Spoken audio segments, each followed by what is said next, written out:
అతనితో చెప్పెను. దేవునికి స్తోత్రం చెల్లిద్దాం. హల్లెలూయా. ఆదికాండం 17వ అధ్యాయం 1 నుండి 11 వచన భాగాల్లో ఉన్న లేఖన భాగాలని మరొకసారి మనం ధ్యానిద్దాం.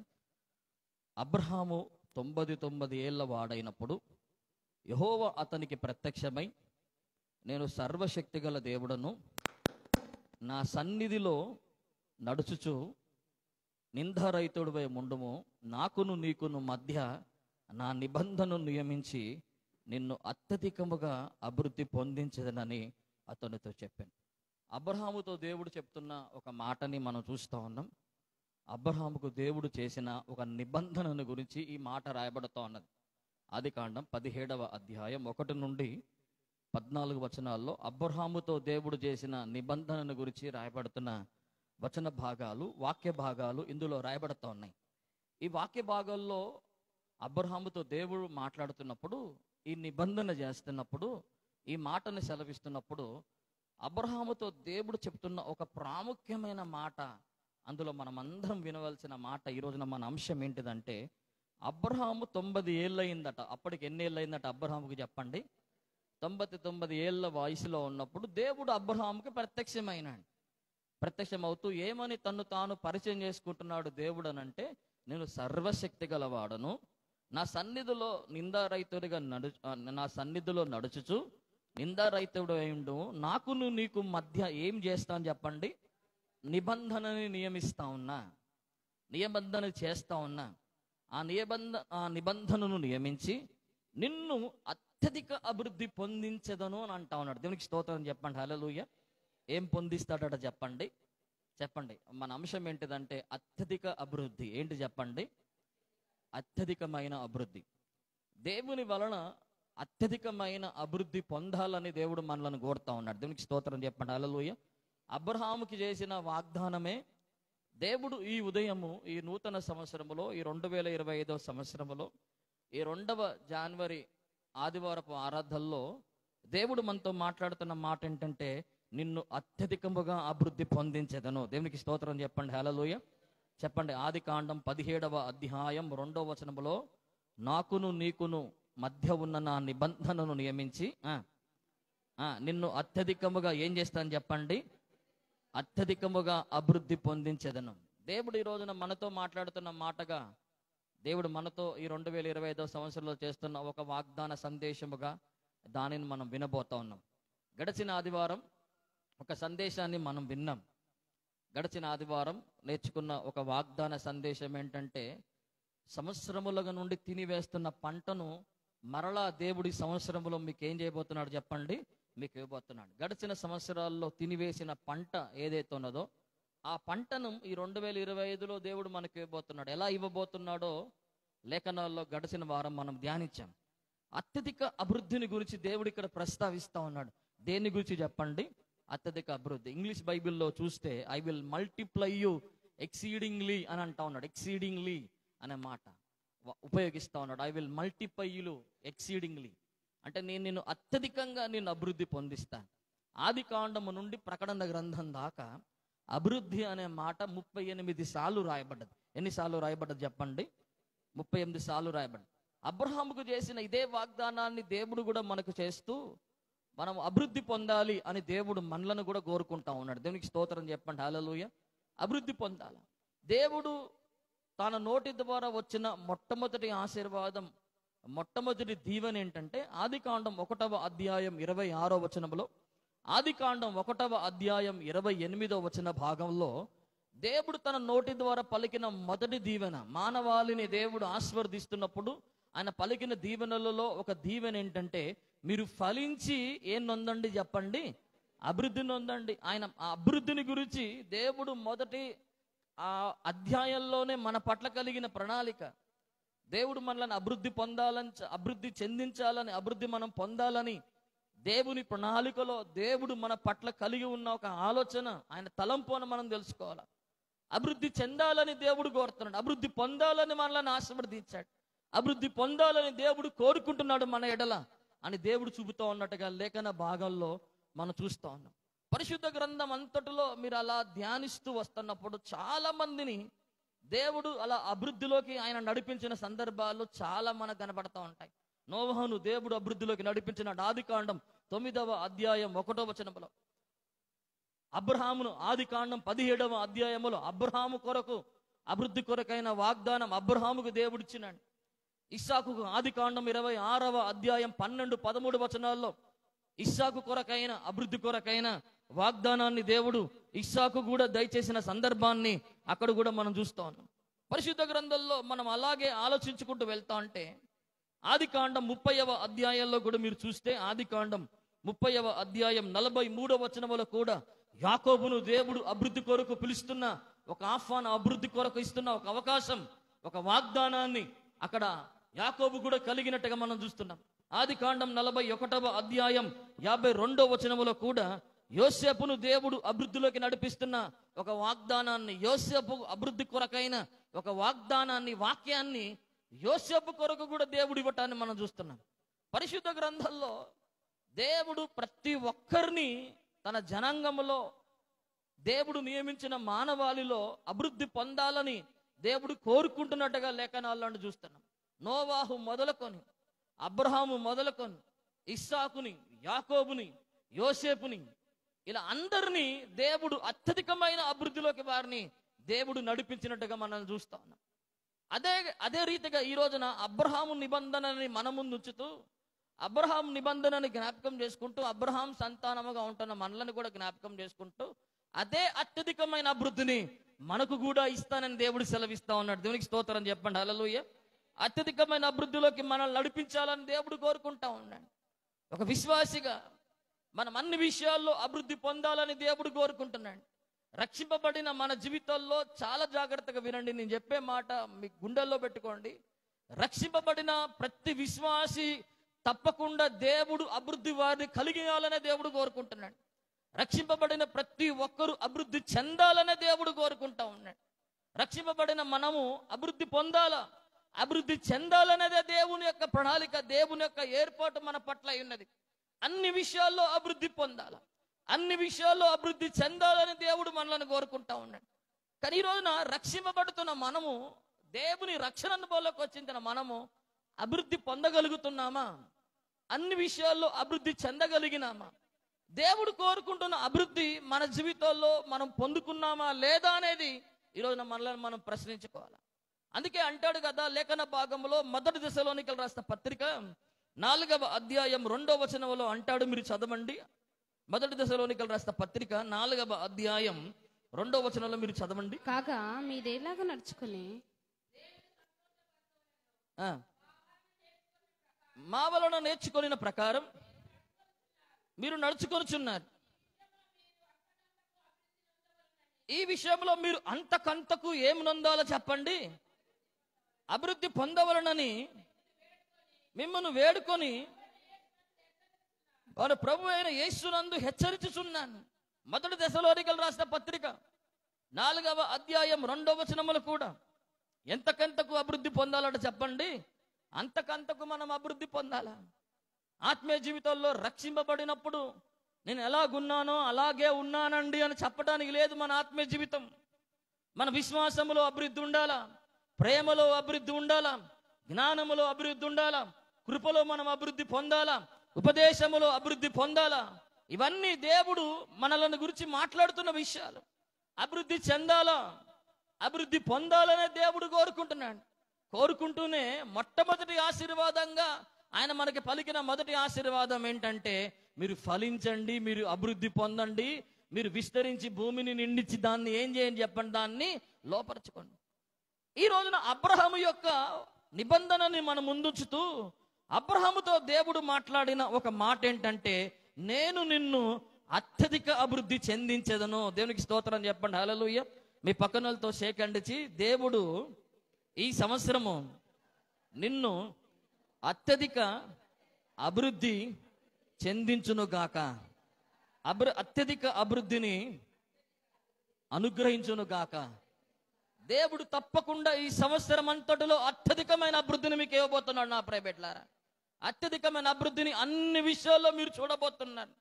ఇప్పుడు దాకా అభివృద్ధిని చూడలేని సంవత్సరాలు చూసారేమో, అభివృద్ధి పొందాలని మీ ప్రయత్నాలన్నీ నిర్వీర్యమైపోయినాయేమో, అభివృద్ధి చెందాలని అన్ని విషయాల్లో మీరు పడిన ప్రయాస అలాగే ఉండిపోయిందేమో.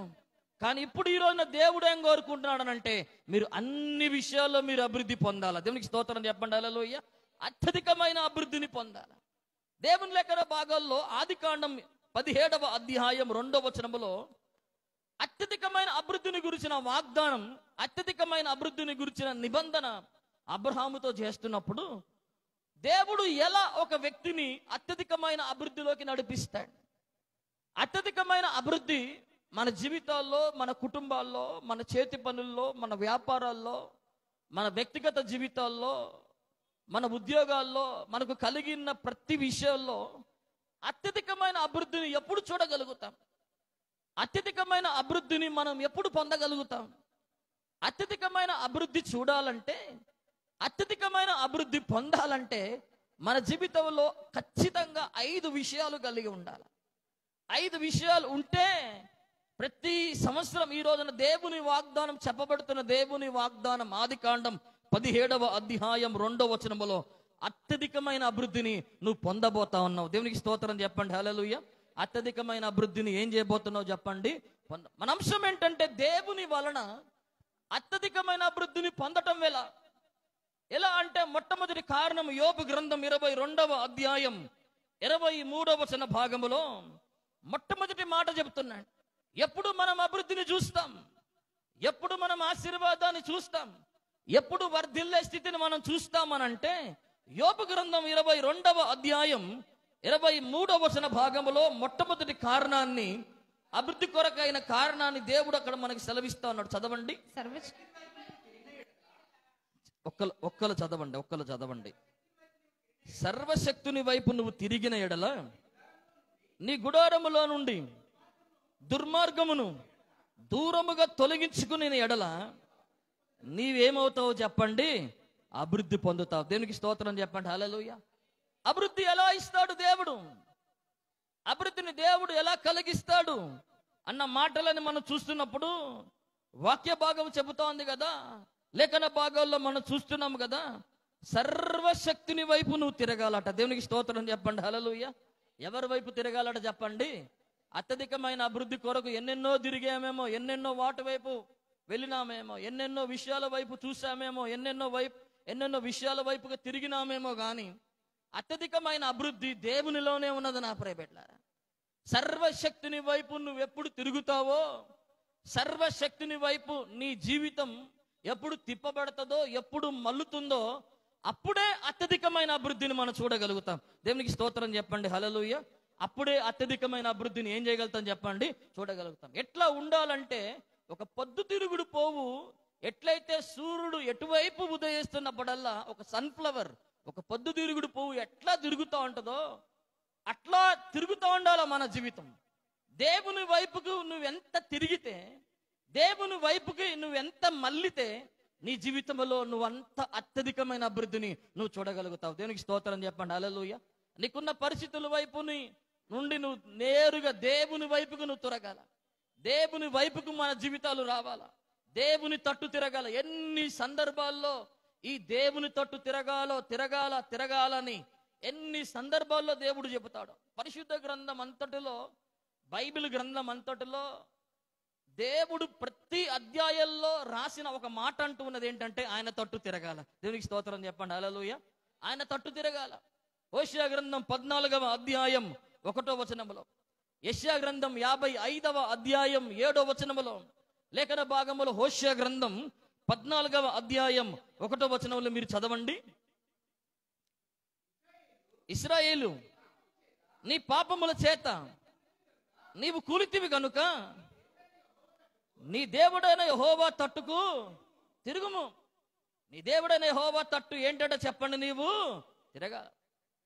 జకరియా గ్రంథం 1వ అధ్యాయం 3వ వచనం, మలాకి గ్రంథం 3వ అధ్యాయం 7వ వచనం, ఈ వచనాలన్నీ కూడా మళ్ళీ మళ్ళీ మనకు అదే నేర్పుతా ఉన్నాయి, అదే బోధిస్తా ఉన్నాయి. ఏం బోధిస్తున్నాయో చదవండి. జకరియా గ్రంథం. కాబట్టి నీవు వారితో ఇట్లను సైన్యములకు అధిపతి యెహోవా సైన్యములకు అధిపతి యెహోవా సెలవిచ్చినదేమనగా, మీరు నా తట్టు తిరిగిన ఎడల, నీవు నా తట్టు తిరిగిన ఎడల నేను మీ తట్టు తిరుగుదును, నేను నీ తట్టు తిరుగుదునని సైన్యములకు అధిపతి యెహోవా సెలవిచ్చుతా ఉన్నాడు.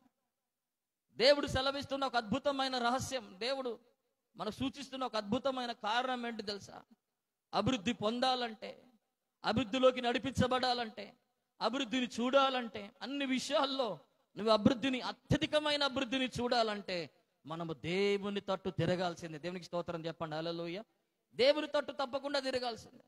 నీవే స్థితిలో ఉన్నా, నీవే పరిస్థితుల్లో పడిపోయినా, నీవే పాపములో మగ్గిపోయినా, నీవే అంత అవిధేయతలోనూ ఉండిపోయినా, నువ్వెంత ఘోరాతి ఘోరంగా దేవునికి నువ్వెంత దూరం అయిపోయినా కానీ నువ్వు దేవుని తట్టు ఎప్పుడు తిరుగుతావో అప్పుడే అభివృద్ధిని చూడగలుగుతావు. దేవునికి స్తోత్రం చెప్పండి. హల్లెలూయా.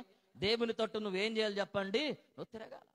అందుకే యెషయా గ్రంథం 55వ అధ్యాయం 7వ వచనములు అంటాడు కదా, మీరు ఆయన తట్టు తిరిగిన ఎడల ఆయన మీ ఎడల జాలి పడును, మీరు ఆయన తట్టు తిరిగిన ఎడల ఆయన మిమ్మల్ని ఏం చేయును చెప్పండి? క్షమించును. చదవండి. యెషయా గ్రంథం 55వ అధ్యాయం 7వ వచనంలో చదవండి. వారు యెహోవా వైపు తిరిగిన ఎడల ఆయన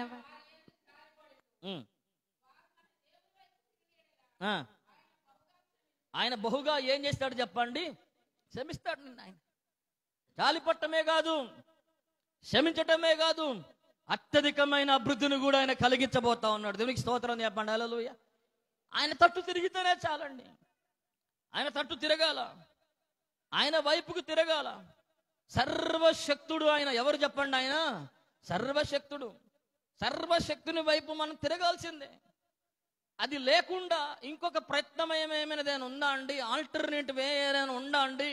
అభివృద్ధి పొందడానికి ఇంకొక దారి ఏదైనా ఉందా అండి అని అంటే ఇంకొక దారి లేనే లేదు. అత్యధికమైన అభివృద్ధి పొందాలంటే ఒకటే మార్గం, ఒకటే దారి. సర్వశక్తుని వైపు తిరగాల్సిందే. నువ్వు ఎప్పటికైనా తిరగాల్సిందే, ఎన్నటికైనా నువ్వు తిరగాల్సిందే. అదొకటే సూత్రం, అదొకటే మార్గం, అంతేగా. ఆయన వైపు మనం ఎప్పుడు తిరుగుతామో, ఆ సర్వశక్తిని వైపు ఎప్పుడు మన జీవితాల్లో మల్లుతాయో అప్పుడే అత్యధికమైన అభివృద్ధిని ఏం చేయగలుగుతాం చెప్పండి? ఏం చేయగలుగుతాం చెప్పండి? మనము చూడగలుగుతాం. అందుకే అంటాడు కదా, సర్వశక్తిని వైపు నువ్వు తిరిగిన ఎడల నీ గుడారములో ఏంటి చెప్పండి? నీ గుడారములో ఏం తీసుకోవాలట చెప్పండి? దుర్మార్గమును దూరముగా తొలగించుకోవాలా. సర్వశక్తిని వైపు నువ్వు సంపూర్ణంగా తిరిగితే ఏమైందంటే నీ గుడారాల్లో దుర్మార్గత అంతా నువ్వు తొలగించుకోగలుగుతావు. సర్వశక్తిని వైపు నీవే తిరగకపోతే నీ గుడారములో ఉన్న దుర్మార్గతను నువ్వేం చేయగలుగుతావు చెప్పండి? నువ్వు తొలగించుకోలేవు. సర్వశక్తిని వైపు నీవు తిరిగితే నీ గుడారములో ఉన్న దుర్మార్గతను, గుడారం అనగా నీ జీవితం, గుడారం నీ హృదయం, గుడారం నీ బ్రతుకు, గుడారం నీ అంతరంగ స్థితికి సూచన, మన జీవితాలకి సూచన, మన శరీరానికి సూచన ఈ గుడారం అనేది. ఎప్పుడైతే ఈ శరీరములో నుండి, ఎప్పుడైతే ఈ బ్రతుకులో నుండి, ఎప్పుడైతే ఈ జీవితములో నుండి, ఎప్పుడైతే మన అంతరంగ స్థితిలో నుండి ఏం తొలగిపోవాలా? దుర్మార్గము. ఏం తొలగిపోవాలో చెప్పండి?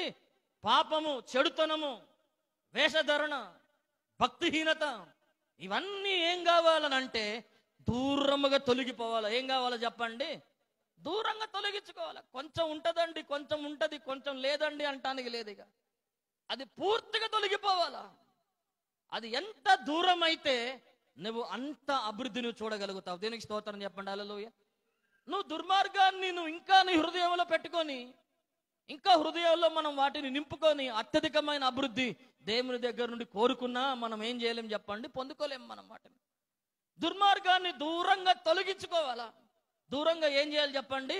తొలగించుకోవాలి. అందుకే అంటాడు కదా, నిర్గమకాండం 23వ అధ్యాయం 30 వచనములు అనుకుంటా, ఒక చక్కటి మాట అంటాడు. చదవండి. నిర్గమకాండం 30వ అధ్యాయం 20 వచనం.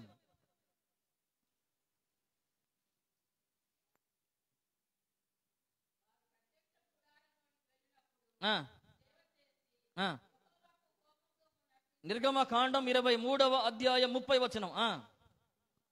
నీవు అభివృద్ధి పొంది ఆ దేశమును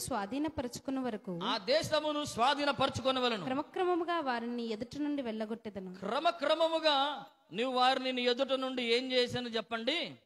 నిర్గమకాండం 23వ అధ్యాయం 30 వచనములో నువ్వు అభివృద్ధి పొంది ఆ దేశమును స్వాధీనపరచుకున్న వరకు క్రమక్రమముగా వారిని నీ ఎదుట నుండి ఏం చేస్తాను చెప్పండి, వెళ్ళగొడతా ఉన్నాడు. క్రమక్రమంగా వెళ్ళగొడతా ఉన్నాడు ఆయన.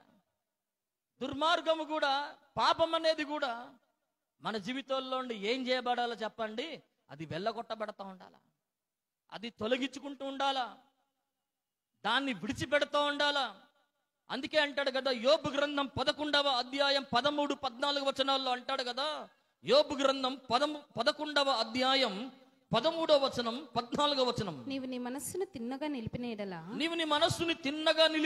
నీ చేతులు ఆయన వైపు చాపిన ఎడలా, పాపము నీ చేతిలో ఉండుట చూచి నీవు దాన్ని విడిచిన ఎడలా, నీ గుడారములలో నుండి ఏం చేయాలా, దుర్మార్గతను నువ్వు ఏం చేయాలో చెప్పండి, కొట్టివేసిన ఎడలా అని అన్నాడు. అక్కడ తొలగించుకుని ఎడలా అని అన్నాడు. ఒక దగ్గరేమో క్రమక్రమముగా వెళ్ళగొట్టిన ఎడలా అని అన్నాడు. ఈ అనుభవం ఉండాలా, తొలగించుకున్న అనుభవం ఉండాలా, వెళ్ళగొట్టిన అనుభవం ఉండాలా. ఇంకొక మాట అంటున్నాడు కదా, కొట్టివేసిన అనుభవం ఉండాలి. ఏముండాలో చెప్పండి, అనుభవం ఉండాలి. ఇవన్నీ మనం ఎప్పుడైతే కలిగి ఉంటామో, సర్వశక్తుని వైపు సంపూర్ణంగా తిప్పబడి గుడారములో ఉన్న దుర్మార్గతనంతటిని, సమస్త దుర్మార్గమును, సమస్త పాపాన్ని, సమస్త భక్తిహీనతని, సమస్త వేషధరణని, సమస్త చెడుతనాన్ని, సమస్త అంధకారాన్ని, సమస్త పాపాన్ని ఎప్పుడు ఈ గుడారములో నుండి పూర్తిగా తొలగించుకుంటామో అప్పుడు క్రమక్రమంగా మనం ఏం చూడగలుగుతాం చెప్పండి, అభివృద్ధి చూడగలుగుతాం.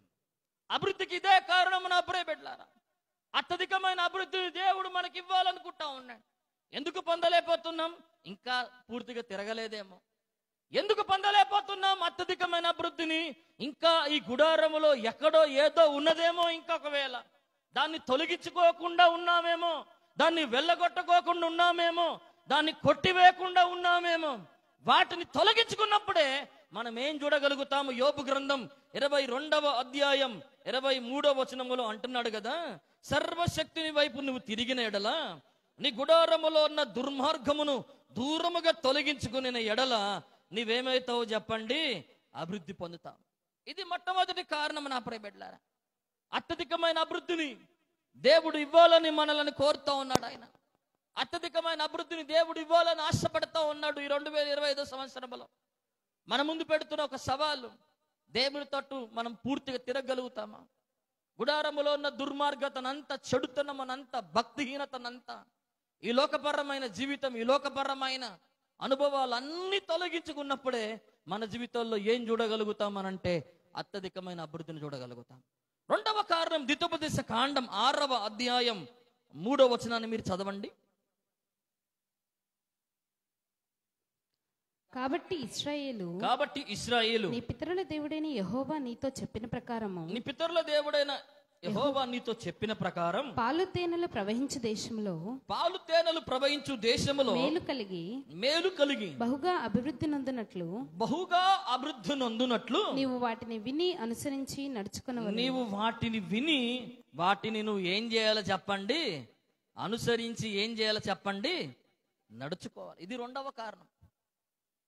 ద్వితోపదేశ కాండం 6వ అధ్యాయం 3వ వచనములో, కాబట్టి ఇశ్రాయేలు నీ పితరుల దేవుడైన యెహోవా నీతో చెప్పిన ప్రకారం పాలు తేనెలు ప్రవహించు దేశములో మేలు కలిగి ఏం నందునట్లు చెప్పండి, ఏం నందునట్లు చెప్పండి, బహుగా అభివృద్ధి నందునట్లు చెబుతా ఉన్నాడు.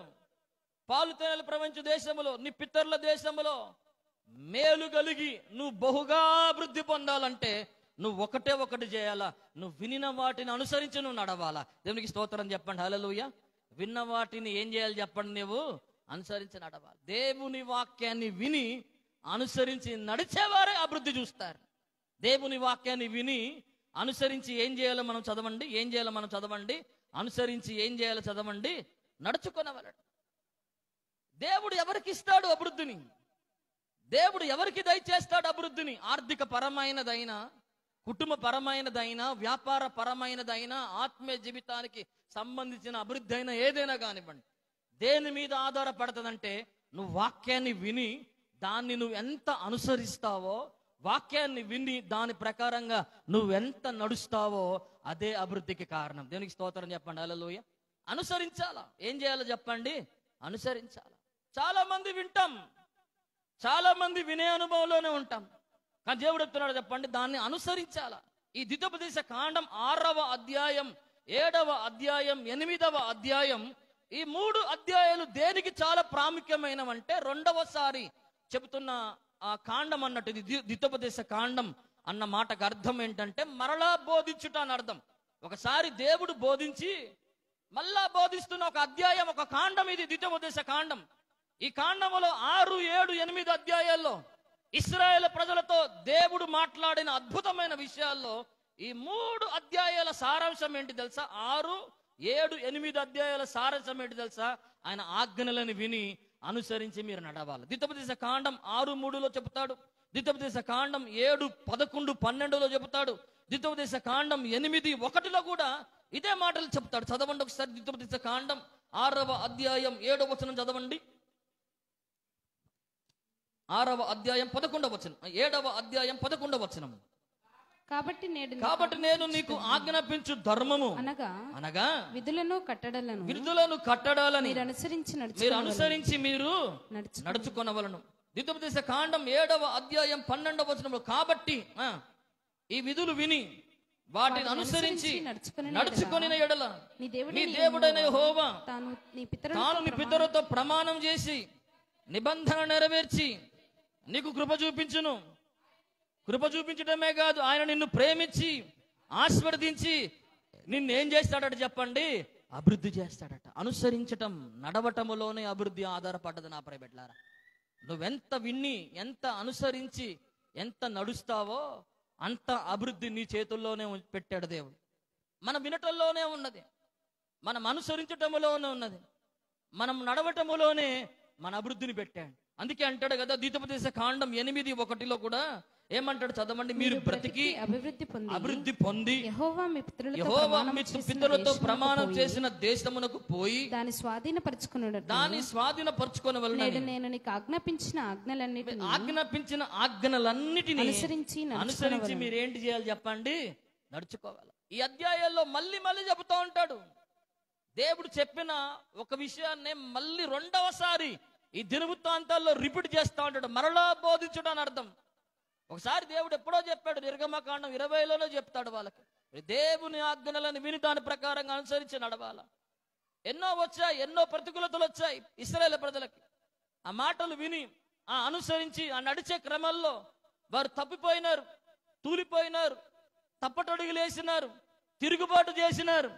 వీటన్నిటి వలన దేవుడు మళ్ళీ ఒక్కసారి వారికి గుర్తు చేస్తా ఉన్నాడు. ఏంటంటే మొదటిసారి చెప్పినా మీరు వినలే, అందుకని రెండవసారి ఈ ద్వితోపదేశ కాండంలో హెచ్చరిక పూర్వకంగా మళ్ళీ చెబుతా ఉన్నా, ఇకనైనా ఈ రెండవసారి అయినా ఏంటి చెప్పండి? మీరు నా ఆజ్ఞలను విని, నా షరతులను విని, నా ధర్మ విధులను విని, నా కట్టడాలను విని, నా ఆజ్ఞలను విని మీరు వాటిని అనుసరించి వాటిని ఏం చేయాలి చెప్పండి? మీరు నడవాలి.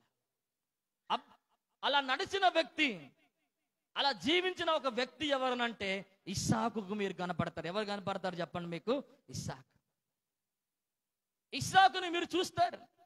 ఆదికాండం 26వ అధ్యాయం 12, 13 వచనాల్లో ఆ దేశములో ఇస్సాకు విత్తనము వేసి, చదవండి ఆదికాండం 26వ అధ్యాయం 12వ వచనం. ఇస్సాకు ఆ దేశమందున్న వాడై విత్తనము వేసి ఆ సంవత్సరం నూరంతల ఫలము పొందెను. యెహోవా అతనిని ఆశీర్వదించెను గనుక మనుష్యుడు గొప్పవాడాయెను. అతడు మిక్కిలి గొప్పవాడగు వరకు క్రమక్రమముగా ఏం పొందుతూ వచ్చాడు చెప్పండి? అభివృద్ధి పొందుతూ వచ్చాడు. అభివృద్ధిని చూసిన ఒక వ్యక్తి ఎవరనంటే ఇస్సాకు మీకు కనపడతాను. ఇస్సాకు అభివృద్ధి ఎంత గొప్ప అభివృద్ధి అనంటే ఆ సంవత్సరం వేసిన పంటని 100 పొందిన అభివృద్ధి. అది దేవునికి స్తోత్రం చెప్పండి. హల్లెలూయా. ఇస్సాకు ఉన్న అభివృద్ధి ఎలాంటి అభివృద్ధి అంటే ఏది తవ్వినా అందులో సఫలత, ఏ పని చేసినా ఆ పనిలో దీవెన, ఏది తలపెట్టినా ఆ తలపెట్టిన దాంట్లో సఫలత ఇస్సాకు చూడగలిగిన. ఆ దినమందు ఏ దినాలు తెలుసా? అవి కరువు దినాలు. అవి ఏ దినాలు చెప్పండి? అవి ఏ దినాలు చెప్పండి? అవి కరువు దినాలు. ఆ కరువు దినాల్లో ఇస్సాకు పంట వేసినాడు. చదవండి మీరు 12వ వచనంలో మీరు చదివితే, ఇస్సాకు ఆ దినమందు ఆ దేశమందు విత్తనము వేసి ఆ సంవత్సరము 100 ఏం పొందిన చెప్పండి? ఫలము పొందిన అని లేఖన భాగాల్లో మనం చూస్తూ ఉన్నాం. కరువు ప్రాంతాల్లో కరువు కలిగినప్పుడు పంట వేసినప్పుడు 100 పంట పొందిన వాడుగా ఇస్సాకు కనబడతా ఉన్నాడు.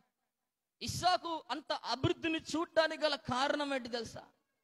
ఇస్సాకు అంత అభివృద్ధిని పొందడానికి గల కారణం ఏంటి తెలుసా? ఇస్సాకు ఏ అనుభవంలో ఉన్నవాడు తెలుసా? రిబ్కా ఇస్సాకుని వివాహం చేయబడటానికి ప్రధానం చేయబడి ఇస్సాకు దగ్గరికి వస్తా ఉన్నప్పుడు ఆదికాండం 24వ అధ్యాయం 63వ వచనంలో ఇస్సాకు ఎక్కడి నుండి వస్తా ఉంటాడో చదవండి. ఆదికాండం 24వ అధ్యాయం 63వ వచనములో, సాయంకాలమున ఇస్సాకు పొలములో ధ్యానింప బయలుదేరి కన్నులెత్తి చూచినప్పుడు ఒంటెలు వచ్చుచుండెను. ఇస్సాకు ఏ అనుభవంలో ఉన్నవాడు తెలుసా? దేవుణ్ణి ధ్యానిస్తున్న వాడుగా ఉన్నాడు. దేవునికి స్తోత్రం చెప్పండి. హల్లెలూయా. దేవుని వాక్యాన్ని ధ్యానిస్తున్న వాడుగా, ధర్మశాస్త్రాన్ని ధ్యానిస్తున్న వాడుగా, దాని ప్రకారంగా నడిచేవాడుగా, దాని ప్రకారంగా జీవించేవాడుగా, దాని ప్రకారంగా నడుచుకుంటున్న వాడుగా ఉన్నాడు ఇస్సాకు. కాబట్టే ఎంతగా అభివృద్ధి పొందాడంటే ఈర్షపడే ఎంతగా అభివృద్ధి పొందాడు. ఎంతగా అభివృద్ధి పొందాడు చెప్పండి? ఈర్షపడేగా. ఎంతగా అభివృద్ధి పొందాడంటే దేశంలో ఉన్నవారే వెళ్ళగొట్టే అంతగా అభివృద్ధి పొందాడు. అంత అభివృద్ధి పొందడానికి గల కారణం ఏంటి తెలుసా? ఇస్సాకు ఎప్పుడు దేవుని వాక్యాన్ని ఏం చేస్తున్నవాడు చెప్పండి? ధ్యానిస్తున్నవాడు. ఒక అమ్మాయి పెళ్లి సంబంధం వస్తుంది, ప్రధానానికి వస్తుందంటే ఎట్లా ఉంటాడు? ఇంట్లో చక్కగా తయారయ్యి ఆ అమ్మాయిని ఎదుర్కొందామని ఉంటాడు. కానీ ఇస్సాకు మనసు అంతా ఎక్కడుంది తెలుసా? వచ్చే అమ్మాయి మీద లేదు. వచ్చే అమ్మాయి మీద ఆయన మనసు లేదు, ఏం లేదు ఇస్సాకి. ఎప్పుడంతా దేవుణ్ణి ధ్యానించాల. సాయంకాల సమయంలో దేవునితో గడిపే సమయాన్నే చూసుకుంటా ఉన్నాడు. అందుకనే ఇస్సాకుని దేవుడు అంతగా ఆస్వాదించినాడు. దేవునికి స్తోత్రం చెప్పండి. హల్లెలూయా. అందుకని అత్యధికమైన అభివృద్ధి పొందాలంటే సర్వశక్తుడైన దేవుని వైపు తిరగాలి. రెండవదిగా అత్యధికమైన అభివృద్ధి పొందాలంటే దేవుని వాక్యాన్ని విని అనుసరించి నడుచుకునేవారై ఉండాల. వింటా ఉన్నామేమో, అనుసరిస్తూ ఉన్నావేమో, ఇంకా నడవట్లేదేమో, నడవాలా. ఈ 3 కంపల్సరీ. ఎట్లాగైతే ఈ 3 అనుభవాలు ఉంటాయో అత్యధికమైన అభివృద్ధిని చూడగలుగుతాం. వింటూనే ఉంటుంటే మనం చూడలేం కదా, అనుసరిస్తూనే ఉంటే చూడలేం కదా, నడవాల దాని ప్రకారంగా అని దేవుడు కోరుతా ఉన్నాడు. 3వ కారణం ఏంటంటే సామెతల గ్రంథం 11వ అధ్యాయం 24వ వచనం.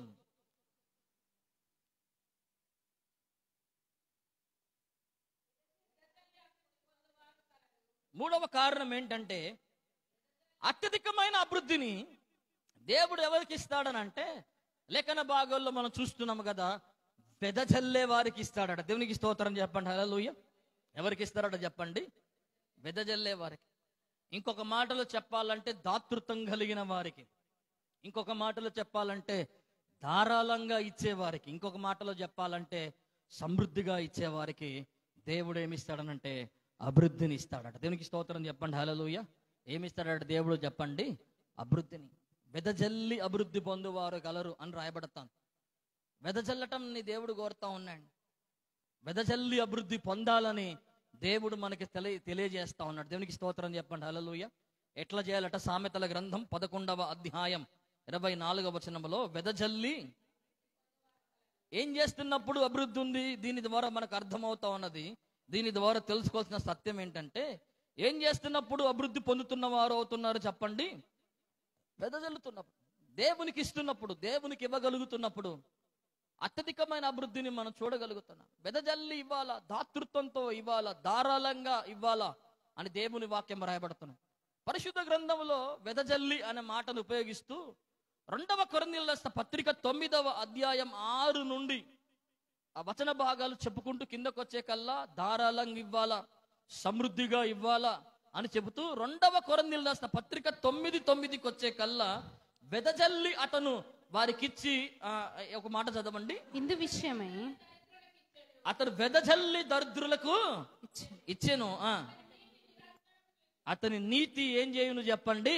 నిరంతరం వెదజల్లి ఇచ్చాడని వాక్యం రాయబడతాను. అతను వెదజల్లి ఇచ్చాడని వాక్యం రాయబడతాను. ఇవ్వగలుగుతున్నామా దేవునికి? ఇవ్వగలిగితేనే దేవుని యొద్ద నుండి మనం ఏం పొందుకోగలుగుతామనంటే మనం అభివృద్ధిని పొందుకోగలుగుతాం. దేవునికి స్తోత్రం చెప్పండి. హల్లెలూయా. ప్రభునామానికి మహిమ చెల్లించండి. హల్లెలూయా.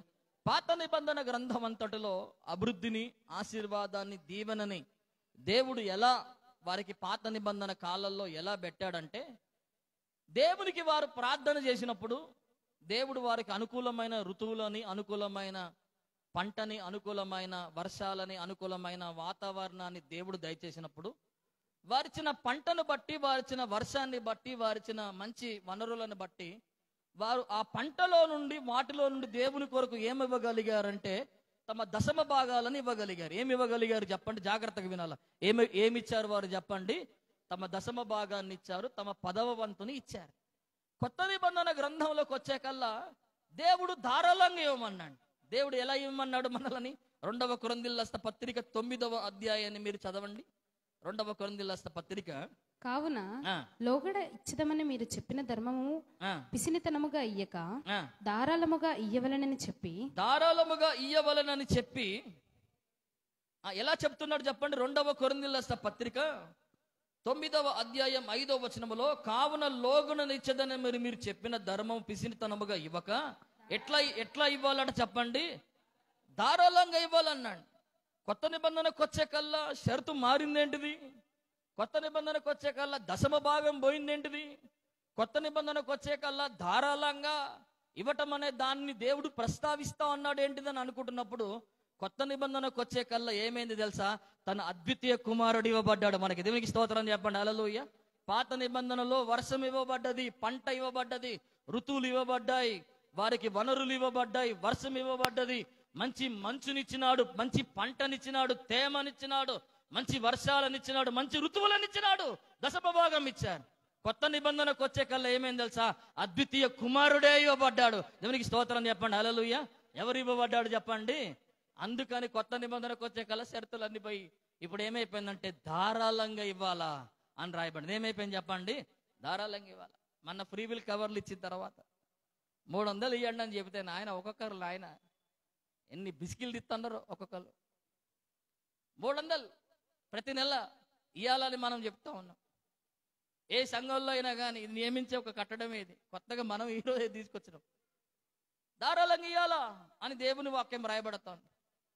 సమృద్ధిగా మీరు ఇవ్వాలా అని దేవుని వాక్యం చెబుతోంది. వెదజల్లి ఇచ్చేవారికే ఏముంది చెప్పండి? అత్యధికమైన అభివృద్ధి. ఒక వ్యక్తిని మీకు చూపిస్తాను.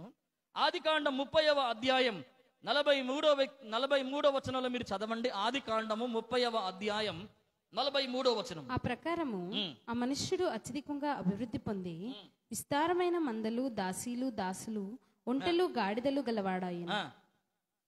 చూడండి, ఆ ప్రకారము ఆ మనుషుడు, చదవండి. ఆ మనుషుడు అత్యధికముగా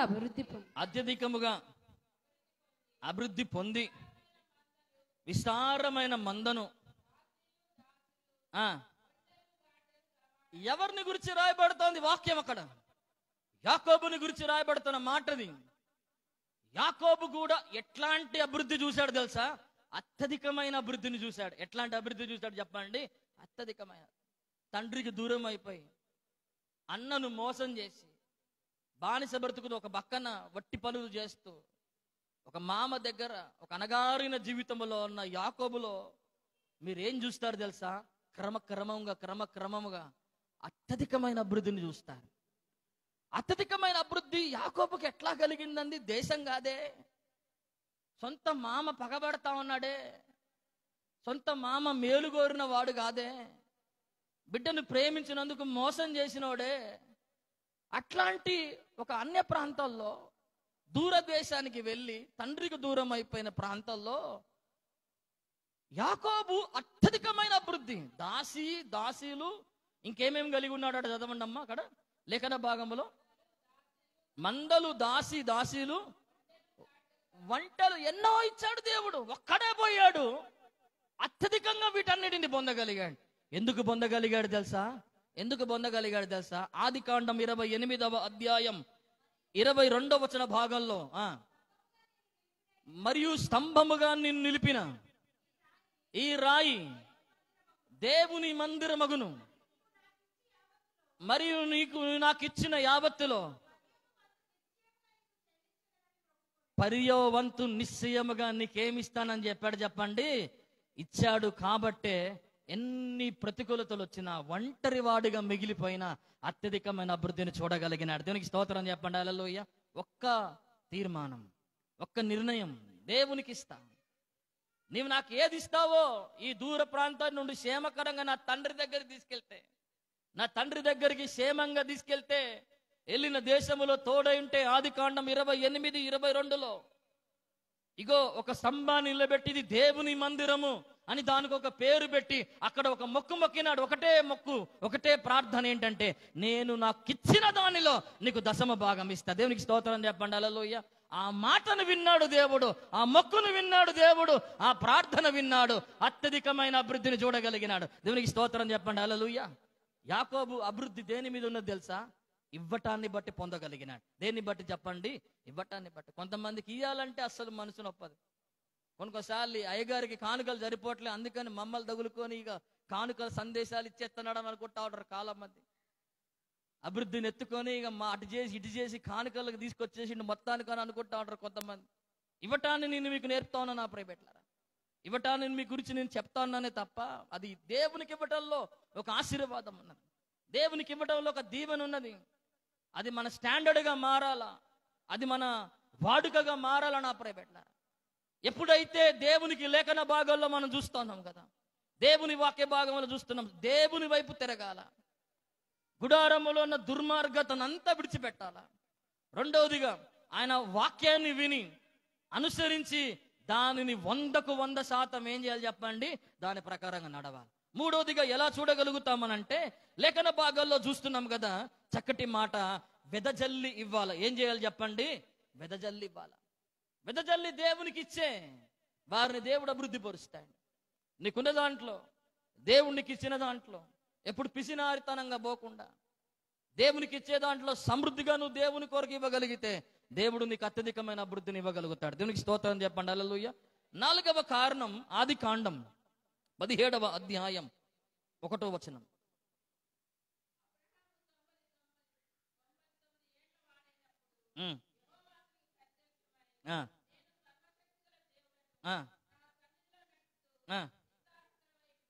లేఖన భాగాల్లో ఒక ప్రాముఖ్యమైన కారణాన్ని అబ్రహాంతో దేవుడు చేసిన నిబంధనలో మనం వినాలని ప్రియబిడ్డలారా. అబ్రహాముకి అక్కడ ఎన్నేళ్ల వయసు అంటే 99 ఏళ్ల వయసు వాడు అని రాయబడతాను. ఆ వయసులో దేవుడు అబ్రహాముకి ప్రత్యక్షమై ఏమనంటా ఉన్నాడంటే, నా సన్నిధిలో నడుచుచు నిందారహితుడివై ఉండుము, నాకును నీకును నిబంధన నియమించి అత్యధికమైన అభివృద్ధికి ఒక షరతు దేవుడు పెట్టాడు అబ్రహాముకి. అబ్రహాం విశ్వాసానికి వారసుడే, విశ్వాసానికి తండ్రి, విశ్వాసులకు తండ్రి, జనములకు తండ్రి, విశ్వాసులకు తండ్రి అని పిలువబడ్డాడు. అలాంటి అబ్రహాముని దేవుడు ఏమంటా ఉన్నాడు తెలుసా? ఇక్కడ నా సన్నిధిలో నువ్వు నిందారహితముగా నడవాలట. దేవునికి స్తోత్రం చెప్పండి. హల్లెలూయా. నా సన్నిధిలో నడుచుచు నువ్వెట్లా ఉండాలట చెప్పండి? నిందారహితముగా. దేవుని సన్నిధిలో నడిచే అనుభవం, నిందారహితముగా ఉండే అనుభవమే అత్యధికమైన అభివృద్ధికి కారణం నా ప్రియబిడ్డలారా. అత్యధికమైన అభివృద్ధికి కారణం. ఆయన సన్నిధిలో ఏం చేయాలో చెప్పండి. నీవు చెప్పండి. ఆయన సన్నిధిలో నువ్వేం చేయాలి చెప్పండి? చెప్పండి. ఆయన సన్నిధిలో నువ్వేం చేయాలి చెప్పండి? నడవాల. ఆయన సన్నిధిలో నడవాలా. ఆయన సన్నిధిలో నడిస్తేనే అత్యధికమైన అభివృద్ధిని మనం చూడగలుగుతాం. ఒకసారి ఒకానొక సందర్భంలో హిజ్కియాతో దేవుడు మాట్లాడుతూ, హిజ్కియా నీకు మరణకరమైన రోగం వచ్చిందయ్యా, నీ సంగతి అంతా అయిపోయింది, పెట్ట చదురుకో, ఇల్లు చదురుకో. ప్రవక్త ద్వారా దేవుడు మాట్లాడి నీ సంగతి అయిపోతా ఉంది, చావు బ్రతుకుల మధ్యలో ఉన్నావు, మరణ వార్త వినబోతా ఉన్నావు, చచ్చిపోబోతా ఉన్నావు అని దేవుని వార్త వచ్చినప్పుడు హిజ్కియా దేవునికి మొరపెడతా ఉంటాడు. హిజ్కియా దేవునికి ప్రార్థన చేస్తూ ఉంటాడు. ఆ ప్రార్థన చేస్తున్న సందర్భంలో ఒక మాట హిజ్కియా దేవునితో చెబుతా ఉంటాడు. ఏంటిదా మాట అంటే, నీ సన్నిధిలో నేను ఎట్లా నడుచుచుంటినో. యెషయా గ్రంథం 38వ అధ్యాయం 3వ వచనంలో చదవండి. యెషయా గ్రంథం 38వ అధ్యాయం 3వ వచనం. యెహోవా యథార్థ హృదయుడినై సత్యముతో నీ సన్నిధి నేను ఎట్లా నడుచుకుంటునో. చూడండి, ఎట్లా నడుస్తున్నాడట చెప్పండి. ఎట్లా నడుస్తున్నట? యథార్థ హృదయుడై. ఎట్లా నడుస్తున్నాడట చెప్పండి? సత్యముతో. ఎక్కడ అతనిలో అసత్యం అనేదే లేదు, యథార్థత ఉంటుంది మాట. యథార్థత అతని మాటలో, యథార్థత అతని ప్రవర్తనలో. యథార్థ హృదయుడినై సత్యముతో నీ సన్నిధిని నేనేం చేస్తానని చెప్పండి. ఎట్లా నడుస్తున్నావో దేవుడు చూస్తా ఉన్నాడు. ఆయన సన్నిధిలో నీ నడిచే నీ నడతన ఆయన చూస్తా ఉన్నాడు. నీ ప్రవర్తన దేవుడు చూస్తా ఉన్నాడు. దాన్ని బట్టి దేవుడు చెప్తా ఉన్నాడుగా, నిందారహితంగా ఉండు. 99 ఏళ్ళండి, ఇంకా చావు బ్రతుకులకి ఇక ముసలోడు అయిపోతా ఉన్నాడు.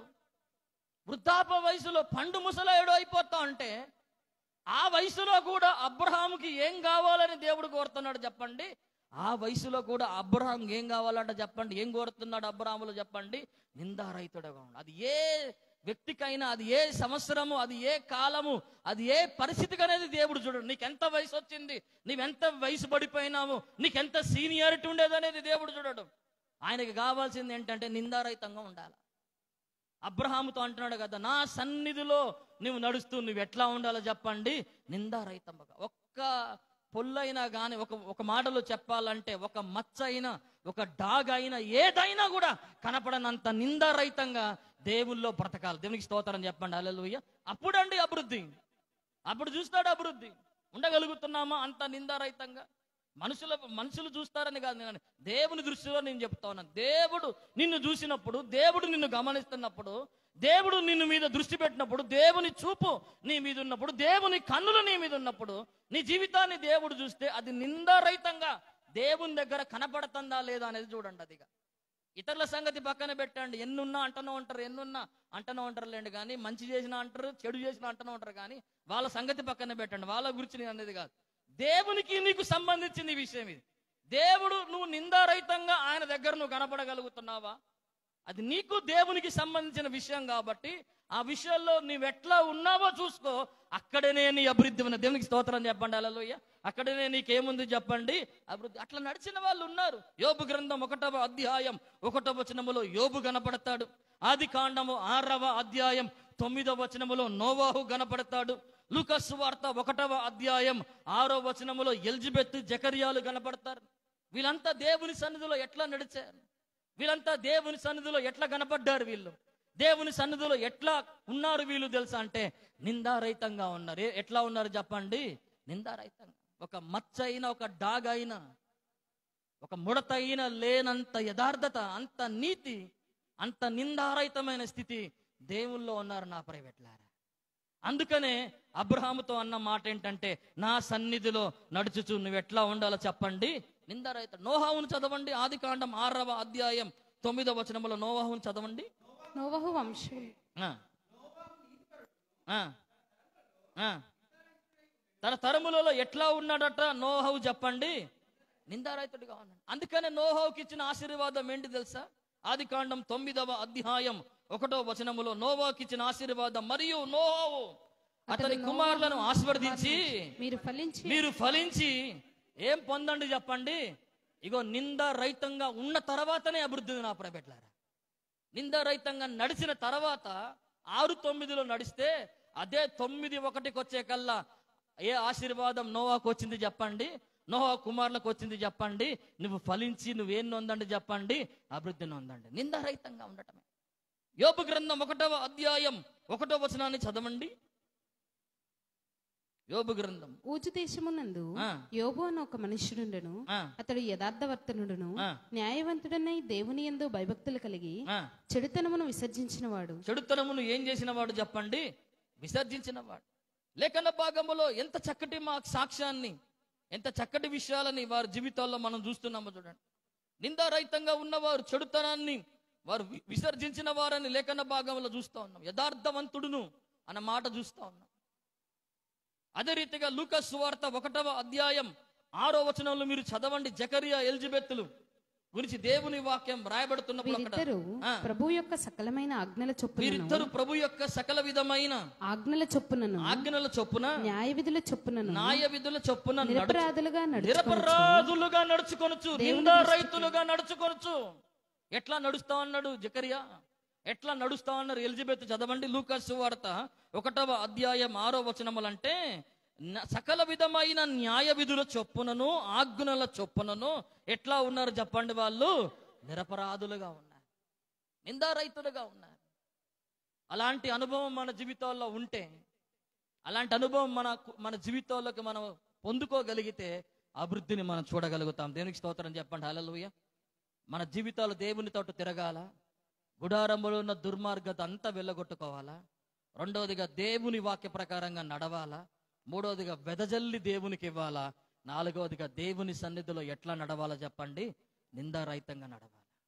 దేవుడు నిన్ను చూస్తా ఉన్నాడు, దేవుడు నీ చర్యలను చూస్తా ఉన్నాడు, దేవుడు నీ మాటలను చూస్తా ఉన్నాడు, దేవుడు నీ ప్రవర్తన చూస్తా ఉన్నాడు, దేవుడు నీ అంతరంగ జీవితాన్ని చూస్తున్నాడు. అంతగా దేవుడు ఏది చూసినా అందులో నిందారహితమైన స్థితి నీలో కనపడాలి. నీ వ్యక్తిగత జీవితమైన, నీ మొబైల్ చూసినా, నీ చాటింగ్లు చూసినా నిందారహితంగా నువ్వు ఎట్లా ఉండాలి చెప్పండి? కనపడాలి. అట్లా అంతగా, అంత పరిశుద్ధత, అంత నీతి, అంత యథార్థ స్థితి దేవునిలో ఉంటే అప్పుడు దేవుని దగ్గర ఆయన సన్నిధిలో నువ్వు నడిస్తే అప్పుడు నీకేమొస్తుంది తెలుసా? నిందారహితమైన స్థితి వస్తుంది. దేవునికి స్తోత్రం చెప్పండి. హల్లెలూయా. చివరిది చదవండి, ఆదికాండము 41వ అధ్యాయం 52వ వచనం చదవండి.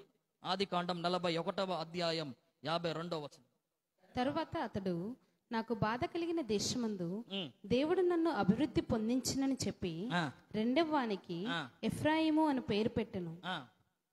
ఆదికాండము 41వ అధ్యాయం 52వ వచనంలో దేవుని లేఖన భాగములో ఒక 5వ కారణం ప్రభు మనకు నేర్పుతున్నాడు. ఎవరిని గురించిన కారణాన్ని, ఎవరి గురించిన వచన భాగాన్ని ఆదికాండం 41వ అధ్యాయం 52వ వచనంలో మనం చూస్తున్నామంటే యోసేపుని గురించిన మాట. అది ఎవరిని గురించిన మాట చదవండి. అది యోసేపుని గురించిన మాట. యోసేపు అంటా ఉన్నాడు, తరువాత అతడు నాకు బాధ కలిగిన దేశమందు దేవుడు నన్ను అభివృద్ధి పొందించదనని చెప్పి. ఎవరు అభివృద్ధి పొందించాడట చెప్పండి? దేవుడు అభివృద్ధి పొందించనని చెప్పి రెండో వానికి ఏం పేరు పెట్టాడు చెప్పండి? ఎఫ్రాయిము. ఎఫ్రాయిము అనే మాటకు అర్థం ఏంటి చెప్పండి? అభివృద్ధి లేక ఫలము అని అర్థం. ఎవరు పొందించారట అనే వాక్యాన్ని మనం అక్కడ చూస్తూ ఉన్నాం. ఎవరి ద్వారా అభివృద్ధి కలిగిందట యోసేపుకి అనే మాటని మనం చూస్తున్నప్పుడు అతడు ఫరో చెప్పట్లేదు, లేకపోతే అతను వివాహం ఆడిన ఫరో కుమార్తె చెప్పట్లేదు, ఇంకెవరి పేరు చెప్పట్లేదు, కానీ అతని తండ్రి పేరు చెప్పట్లే, ఎవ్వరి పేరు చెప్పట్లే. యోసేపు చెప్పిన మాట ఏంటంటే దేవుడు నన్ను అభివృద్ధి పొందించింది. దేవునికి స్తోత్రం చెప్పండి. హల్లెలూయా. అభివృద్ధి ఎవరి ద్వారా కలిగింది ఇప్పుడు చెప్పాలి. 5వదిగా అభివృద్ధి ఎవరి ద్వారా చెప్పండి? దేవుని వలన. అందుకే ఎప్పుడు చదువుతాం కదా, సామెతల గ్రంథం 10వ అధ్యాయం 22వ వచన భాగంలో యెహోవా ఆశీర్వాదము ఏమిచ్చును చెప్పండి? యెహోవానే ఆశీర్వాదం ఇచ్చేది, యెహోవానే అభివృద్ధినిచ్చేది, యెహోవానే ఆశీర్వాదాన్ని ఇచ్చేది. దేవుని వలనే అభివృద్ధి ఉన్నది, దేవుని వలనే అభివృద్ధి కలిగిద్ది, దేవుని వలనే ఆశీర్వాదం, దేవుని వలనే వర్ధిల్లే స్థితి ఉంటది. లూకా సువార్త కొలసీలు రాసిన పత్రిక 2వ అధ్యాయం, కొలసీలు రాసిన పత్రికలో 2వ అధ్యాయంలో ఒక చక్కటి మాట రాయబడుతున్నది. మీరు అక్కడ చదవండి. కొలసీలు రాసిన పత్రిక 2వ అధ్యాయం 19వ వచనములో చివరి మాట నేను చదువుతాను. కొలసీలు రాసిన పత్రిక 2వ అధ్యాయం 19వ వచనములో దేవుని వలన కలిగిన వృద్ధితో అది ఏం పొందుతున్నది? కొలసీలు రాసిన పత్రిక 2:19లో దేవుని వలన కలిగిన వృద్ధితో అది ఏమవుతున్నది చెప్పండి? దేని వలన వృద్ధి, దేని వలన అభివృద్ధి తెలుసా? దేవుని వలనే. అది దేనికి స్తోత్రం చెప్పండి. హల్లెలూయా. దేవుని వలనే అండి కలిగేది అభివృద్ధి. అది మన తెలివో, అది మన జ్ఞానమో, అది ఏ మనుషుడో, అది ఏ పరిస్థితో, అది ఏ తెలివి, అది ఏ ఉద్యోగమో, ఇంకే పరిస్థితో కాదు. అది అభివృద్ధి అనేది ఖచ్చితమైన కారణం. అది ఎవరి ద్వారా కలిగిద్ది, అది ఎవరి వలన కలిగిద్ది అంటే అది దేవుని వలనే కలిగిద్ది. ఎవరి వలన కలిగిద్ది చెప్పండి? అది దేవుని వలనే. దేవుని వల్లనే కలిగేది అభివృద్ధి. ద్వితీయోపదేశ కాండం 7:13లో మీరు చదవండి. యెహెజ్కేలు గ్రంథం 36వ అధ్యాయం 29వ వచనంలో మీరు చదవండి. ఈ వచనాలన్నీ ఏమని రాయబడుతున్నాయో చదవండి. ఆయన నిన్ను ప్రేమించి ఆశీర్వదించి ఎవరు చెప్పండి, ఎవరు ప్రేమించి నిన్ను అభివృద్ధి చేస్తారట చెప్పండి? ఆయన అనే మాట. ఎవరు చదవండి అక్కడ? ఆయన. ఆయన నిన్ను ప్రేమించి ఏం చేస్తాడట చదవండి. ఆయన నిన్ను ప్రేమించి ద్వితీయోపదేశ కాండం 7వ అధ్యాయం 13వ వచనంలో ఆశీర్వదించి అభివృద్ధి చేసి ఆయనే నిన్ను ప్రేమించి, ఆయనే నిన్ను ఆశీర్వదించి, ఆయనే నిన్ను అభివృద్ధి చేసేది అని వచనాలు మనకి ఏం నేర్పుతున్నాయి అని అంటే, దేవుని వలనే అభివృద్ధి ఉంది. దేవునికి స్తోత్రం చెప్పండి. హల్లెలూయా. ఎవరి వలన అభివృద్ధి ఉంది చెప్పండి? ఆయన వలనే. ఆయన ఎంతగా అభివృద్ధిని ఇస్తాడనంటే, యెహెజ్కేలు గ్రంథం 36వ అధ్యాయం 29వ వచనములో అంటాడు కదా. యెహెజ్కేలు గ్రంథం 36వ అధ్యాయం 29వ వచనంలో, మీ సకల విధమైన అపవిత్రతను పోగొట్టి నేనే మిమ్మును రక్షింతును, మీకు కరువు రాని యొక్క ఆజ్ఞ ఇచ్చి, ధాన్యముకు ఆజ్ఞ ఇచ్చి ఏం చేస్తాడట చెప్పండి? అభివృద్ధి పరిచేది ఆయనే. కరువు రానేకుండా ధాన్యముకు ఆజ్ఞ ఇచ్చి ఆయన అభివృద్ధి పరుస్తాడట. దేవునికి స్తోత్రం చెప్పండి. హల్లెలూయా. దేవుని వలన కలిగే అభివృద్ధి అలా ఉంటది. ధాన్యానికే ఆజ్ఞాపిస్తాడట, కరువు రానేకుండా అభివృద్ధిలోకి వెళ్ళమని ఇస్తాడట ఆజ్ఞ. దేవుని వలన అలాంటి ఆజ్ఞ, అలాంటి అభివృద్ధిని మనం చూడాలంటే దేవుని తట్టు మనం తిరగాలి. దేవునికి స్తోత్రం చెప్పండి. హల్లెలూయా. గుడారములో ఉన్నదంతా వదిలేసుకోవాలి. దేవుని వాక్యాన్ని ప్రకారంగా నడవాలా, దేవుని వాక్య ప్రకారంగా జీవించాలా.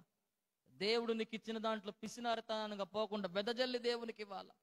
4వదిగా దేవుని వాక్యం చెబుతోంది, ఆయన సన్నిధిలో నడుస్తున్నప్పుడు ప్రతి విషయంలో, ప్రతి పనిలో ఒక వ్యక్తి చూస్తున్నా చూడకపోయినా నిందారహితంగా నడువు. 5వదిగా దేవుని వాక్యం చెబుతోంది కదా, దేవుని వలన నువ్వేం పొందాలో చెప్పండి? అభివృద్ధి పొందాలా. అప్పుడే అభివృద్ధిని మనం చూడగలుగుతాం. అందుకనే ఆదికాండం 17వ అధ్యాయం 2వ వచనములో అబ్రహాముతో దేవుడు అంటున్న మాట, నేను నిన్ను అత్యధికంగా ఏం పొందించాను చెప్పండి? అభివృద్ధి. ఇవన్నీ అబ్రహాము జీవితంలో, ప్రతి ఒక్కరి జీవితంలో మనం చూస్తూ వస్తా ఉన్నాం. యాకోబు జీవితంలో నుండి, యోసేపు జీవితంలో నుండి, నోవాహు జీవితంలో నుండి, అబ్రహాము జీవితంలో నుండి వీటన్నిటిని నేర్చుకున్నాం. దేవుడు తన వినికిడిలో ఈ మాటలను దీవించును గాక. కళ్ళు మూసుకుందాం, ప్రార్థన చేసుకుందాం. మహోన్నతుడా, మహాగణుడా, ఈ ఉదయం నాయన